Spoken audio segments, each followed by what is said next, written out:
Our next subject is rapport. In your notes, anywhere you want, there's no place for it, just write rapport is power. Rapport is power. Earlier today we said anything you want to achieve, anything you want to learn, master, experience, there's somebody out there who has a life experience, the understanding, the network, the capital, the thing you need to be able to achieve it. But they're not going to give you what they want, or they're not going to give you what you want, rather, and need, until you first give them what they want and need. And you're not even going to find out what they want and need until you first get in a relationship of rapport. If you don't do that, you're never going to learn anything. Rapport is power. What is a relationship of rapport? Rapport means total responsiveness between people. When someone is totally responding to you, and you're totally responding to them, you're in rapport. There's that connection. It's that spark that happens in certain communications or relationships. Now, everybody wants to create rapport, have it, but most people only get rapport with people who are like whom? Themselves, and they lose with everybody else, which means you got a very limited world. So we want to take it to a different level. So let's say, for example, if I said to you right now, guys, I want you to go out to a local restaurant or bar, and I want you to meet somebody, and I want you to develop rapport with them, a connection with them. How many feel like you could do that? No problem. Say aye. And if you're not raising your hand, you're probably selling yourself short. Of course you could. How would you do it, though? You'd walk in this restaurant or bar, you meet somebody, and you'd engage them in conversation by asking a few what? Questions. Now, is it possible to ask a few questions and have a conversation and go poof, and just die? Is that possible? Yes or no? So questions don't create rapport. Questions are a tool we use to dig for something. What are you digging for when you're asking these questions? You're trying to find something in what? That's right. So write in your notes, rapport is created by a feeling of commonality. Rapport is created by a feeling of commonality. Rapport is created by a feeling of commonality. When we feel like we have something in common with someone, there's a spark. Now, here's the problem. If rapport is created by a feeling of commonality, most people try to get rapport by using words. But you've already learned something. What percentage of our communication skills are words? What percentage? 7%, which means you're leaving out 93% of your skills, which is why most people don't get rapport with a large number of people. You know, what do? You walk in a restaurant or a bar and go, hi, what's your name? Where are you from? Why are you here? And the person says, my name's Habib. I'm from Iraq. I'm a terrorist. I'm here to kill people. And you go, amazing. Me too. No. See, words don't always work, do they? But there is something that always works to get rapport, and it's something called matching and mirroring. Matching and mirroring. Now, matching and mirroring came about 35 years ago when we've all done matching and mirroring our whole lives. But the person who pointed out was Milton Erickson. Dr. Erickson was a genius. What he did was he was a medical doctor, but he also was a psychologist and a hypnotherapist, probably the best that ever lived. And people would come to see him who try to change everything anywhere else in their life, nothing would work. They see him for one session, he'd handle it. And the reason is because he understood something. He understood that you have both a conscious mind and a subconscious mind. And he knew the subconscious is more powerful. It's the part that makes your heart beat 100,000 times a day without having to think about it. So he knew if he could influence your subconscious mind, he could change anything, and that's what he did. But here's how he did it. He had polio, so he was in a wheelchair. So he spent an enormous amount of time studying people. And he began to notice something about human beings, that when human beings got together, if they got in rapport, a relationship of responsiveness, they became like each other in a variety of ways. What he called, they mirrored each other. Now, I've taught this for 25 years, so I'm sure you've heard of it, and I've written it in my books, and it's been taught in a variety of other areas now. But it's one thing to know it intellectually or to understand it. It's another thing to know it while you're doing it. And that's what I want to get you to do tonight so you have a real experience of it that you won't forget. But here's the basis of it. People like people who are like whom? Themselves. And people don't like people who are not like themselves. To be more specific, write this down. People like people who are like themselves or who are like how they would like to be. People like people who are like themselves or are how they would like to be. People like people who are like themselves or how they would like to be. So question, I'd like you to think of someone you really, really like a lot. And then if you would, raise your hand if this person is either like you or they're like how you want to be. If that's true, raise your hand and say, I. Of course, that's why you like them. Now, think of someone you don't like.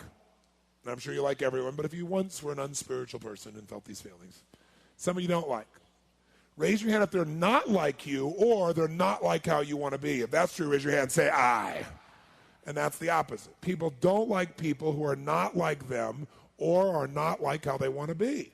That's the bottom line of it. So this concept, Erickson noticed, he used it in the following way. Watch me. If you came in to see Dr. Erickson, instead of talking to you intellectually and trying to get through to you, he'd go right for the jugular by getting your nervous system connected to him, getting rapport. So if you came to him and you said, Dr. Erickson, I don't know, this is a waste of time. I've tried everything and I don't know, I think I should just go. He would do this. He'd go,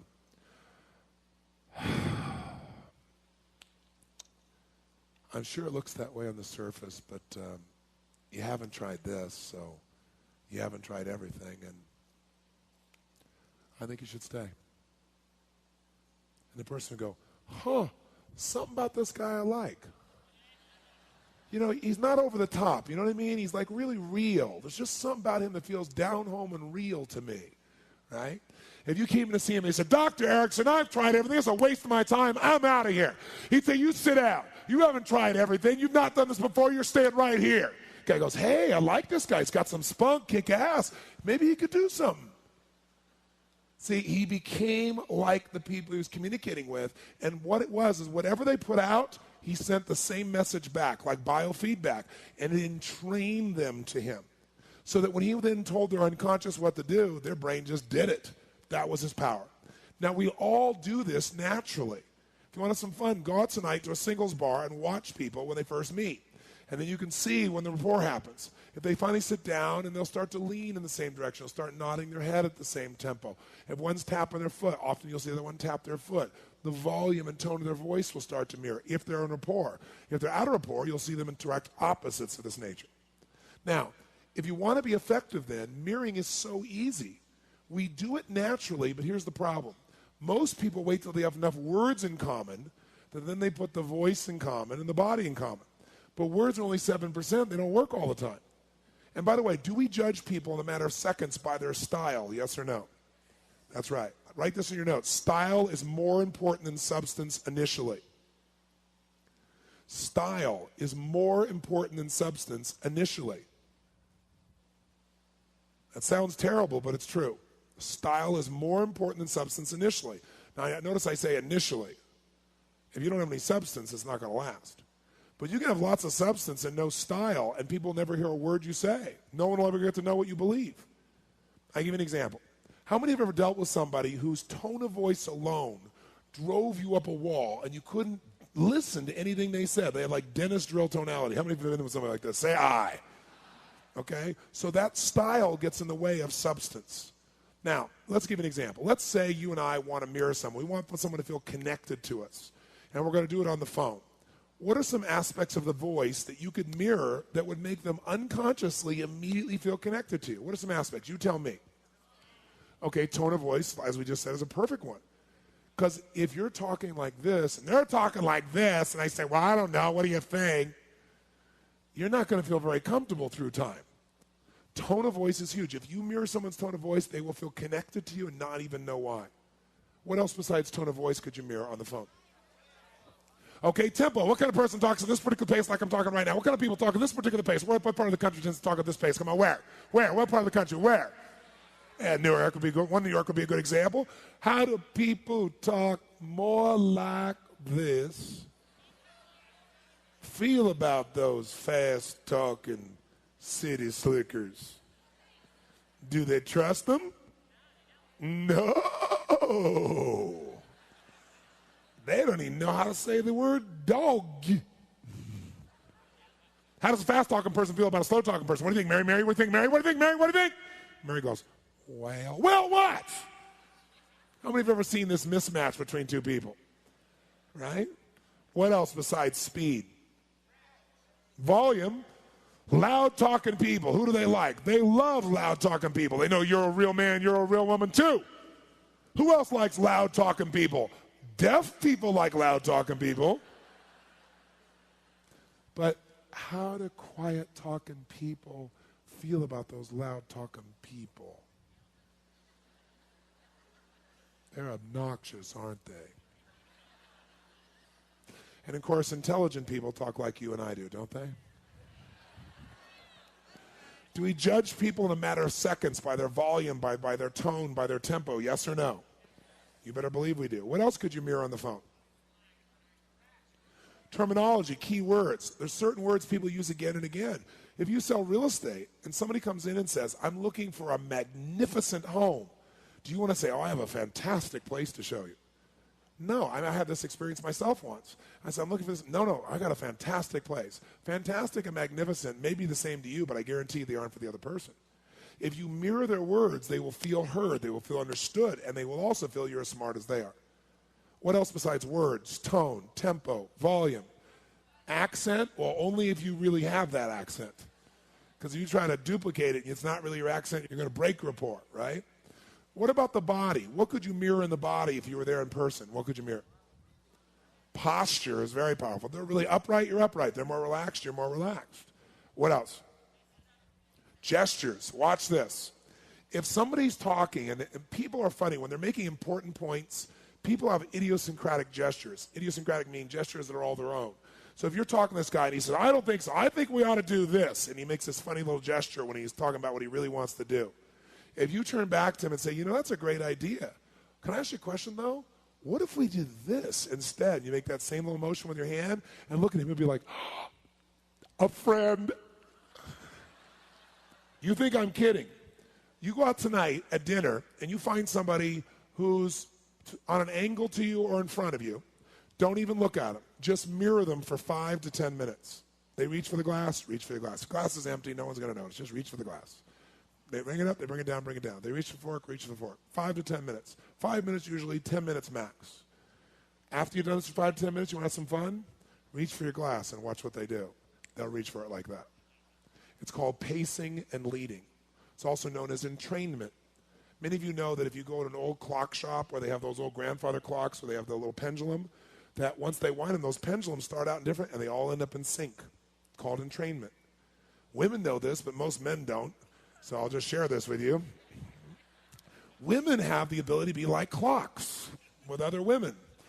When women hang out together, men, they literally end up having their periods at the same time.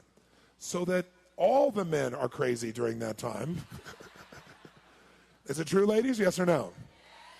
If they're in rapport, their periods become in sync.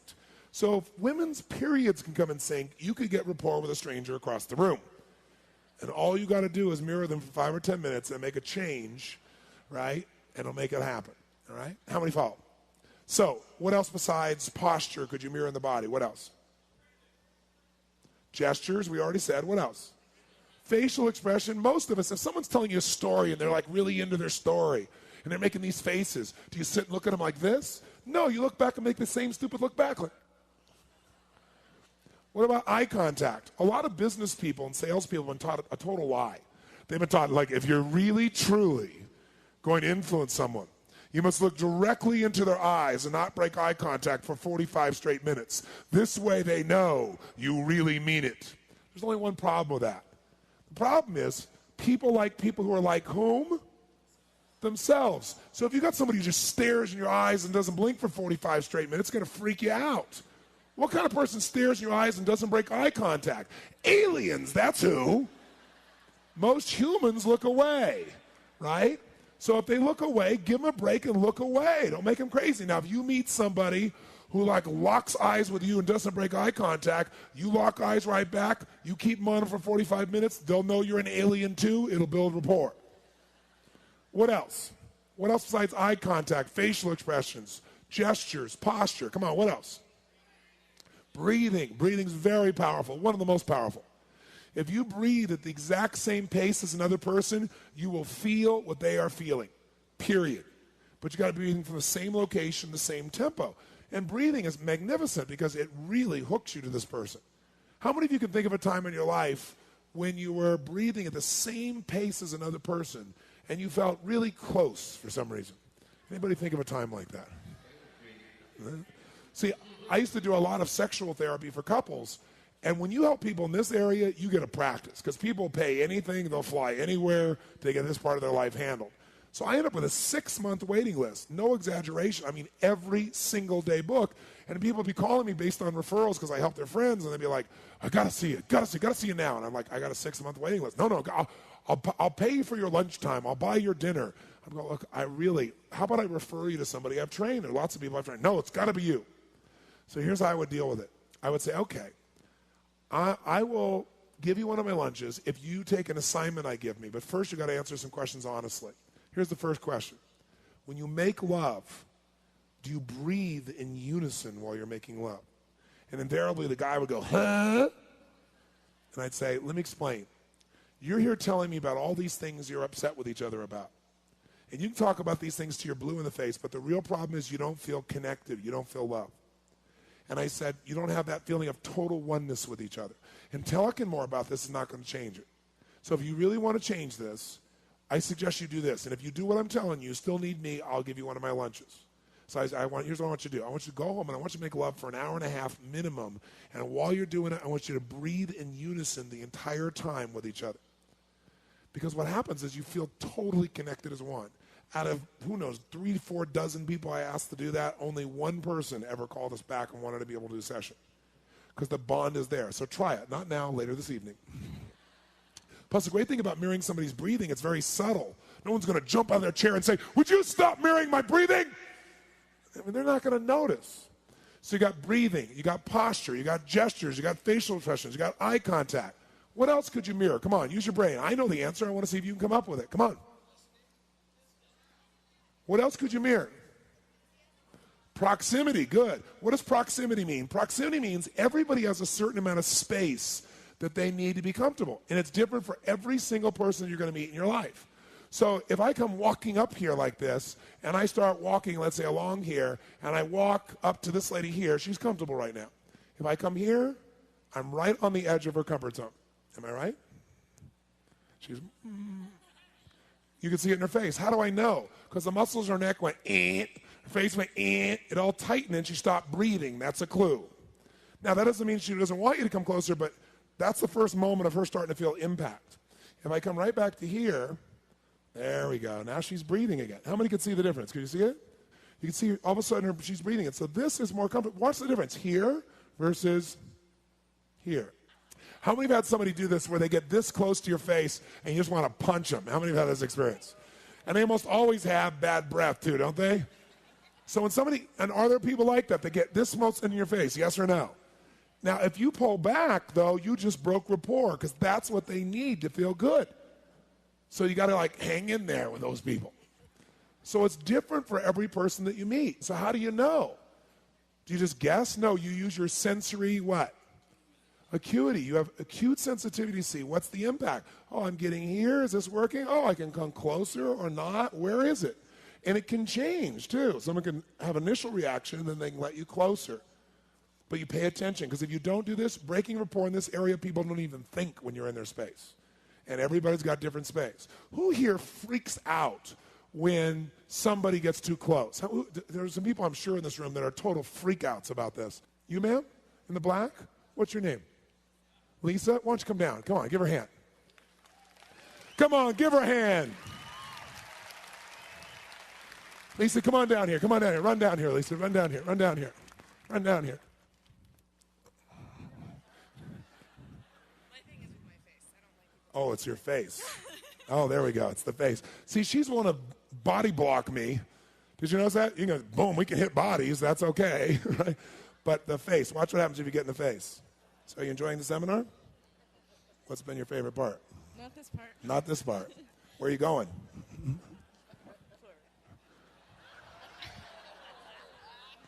Now, notice when you get too close to her face, did you see that? How many saw that instant reaction? Okay? She not only pulls back, she snaps to the side. Because most people have a force field who have this experience. Hers is more just the face. And if you got closer to her chest or something like that, they'll do one of the things. This kind of person backs off. But most people are more subtle. If you get too close, here's what they do. They start kind of, you'll see them as they're talking to you, they're kind of wavering back and forth. And if you notice, their ass is moving them further and further back from you, right? Or they'll do this. They'll turn sideways. Because what does that do? It creates a sense of space, okay?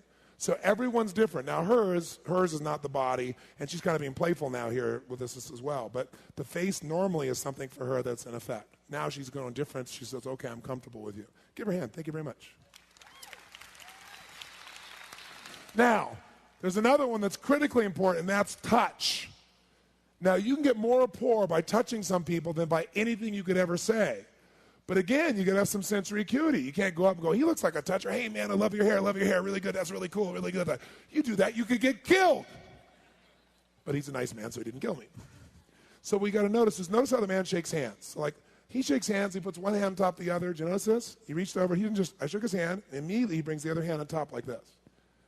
And when he does it, some people, when they shake your hand, they like squeeze it, see if they can break a few of your blood vessels, just to show they're a real man. Other people, they got that fish handshake. But if they fish you, you got to fish them back. Yeah, here we go, fish, right?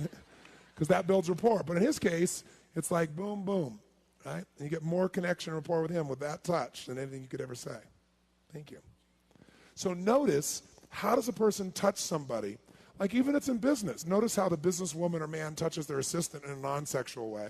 And just notice, if they come along and he comes by here and he goes, thanks a lot, Tony, and hits me like this, 3 times on the shoulder.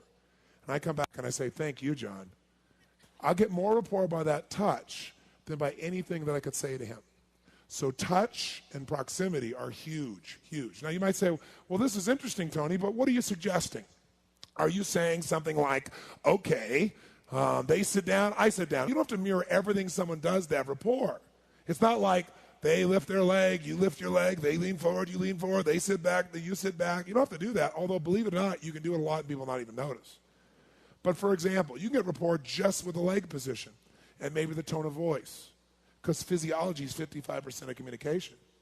If you're sitting there, let's say you cross your leg like this. Can I cross my leg like this while we're talking? Yes or no? It'll feel comfortable to you. So you start bouncing your foot like this, back and forth. Can I bounce my foot at the same tempo? If I do, you'll feel totally connected to me. If we do it at the same tempo. And by the way, I can do this for a while, and then if I don't like it, I can slow it down, and you'll slow yours down. That's pacing and leading again. But if you do this, if they cross their leg and now they go uncross, you don't have to uncross the moment they uncross. Wait till you go to say something and say, you know what? Because when you go to speak, speaking requires a change of physiology, and no one will ever notice what you're doing. Right? Very unique. Now, it is true if, they lean forward. Are you saying, well, right, they lean forward, I lean forward. They lean back, I lean back. They cross their leg, I cross my leg. They pick their nose, I pick my nose. Exactly. No, you don't have to do everything. And if you start going like this, when they're mirroring, you start going, after about 20 minutes, they're going, what's wrong with you? But you'd be surprised. You can mirror people and be mirroring almost everything they're doing, and they rarely, if ever, notice it, right?